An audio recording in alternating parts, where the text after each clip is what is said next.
Гэта было так давно, што, можа, і не было ніколі. Але людзі кажуць.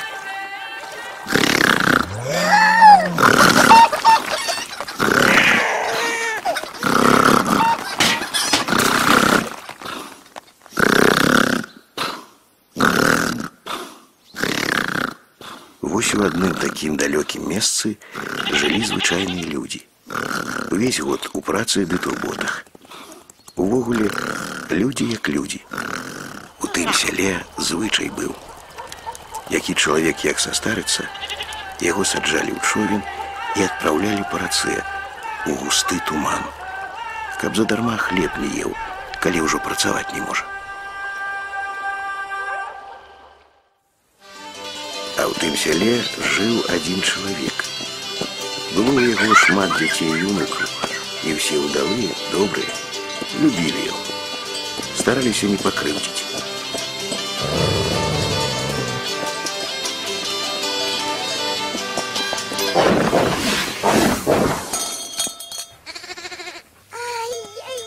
Але калі як атрымоўвалася.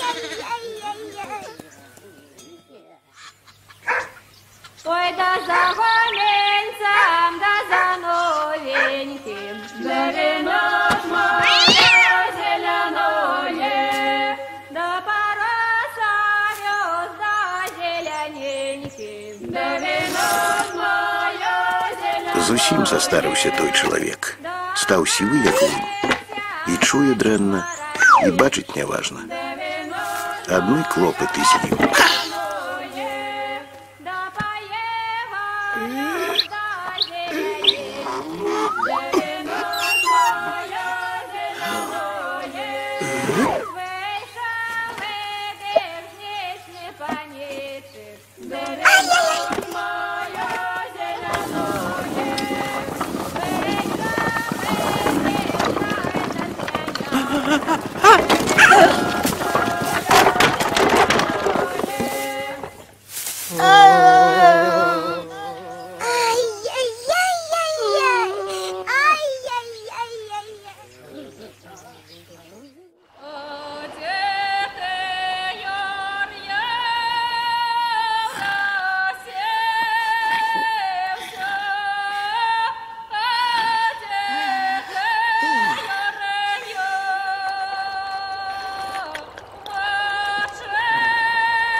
Суседзі смяяліся, а потым наракаць пачалі, таму што стары гэты ўжо нічога талковага зрабіць не мог.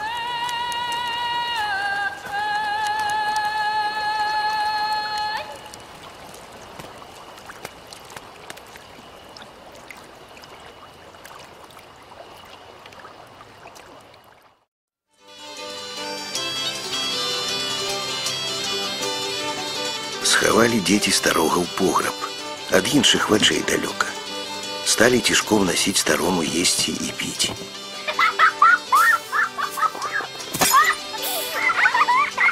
Доўга так жыў стары ў пограбе. Ні на што не скардзіўся, за ўнукамі глядзеў і сына з нявесткай розуму вучыў. Тыя пыталі, калі ідзе што сеяць, як за скацінай глядзець і калі ўраджай пачынаць збіраць.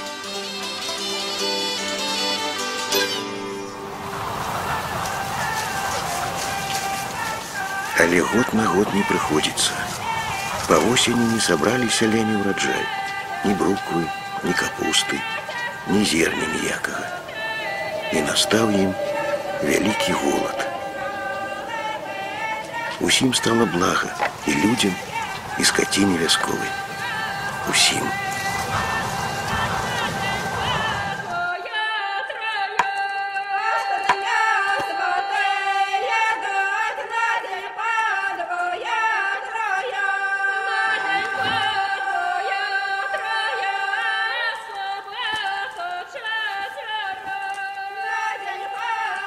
Прынеслі дзеці старому апошні хлеб.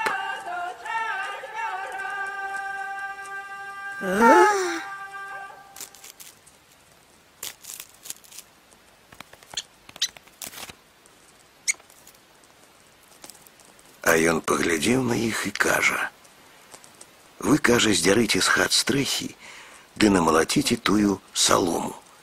Зразумелі?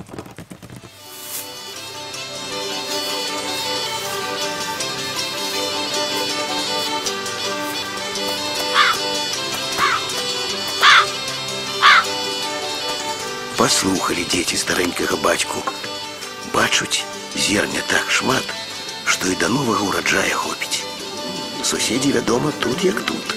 Пытаюць, адкуль столькі хлеба. Ну, а дзеці не адразу, але потым усё пра айца і расказалі.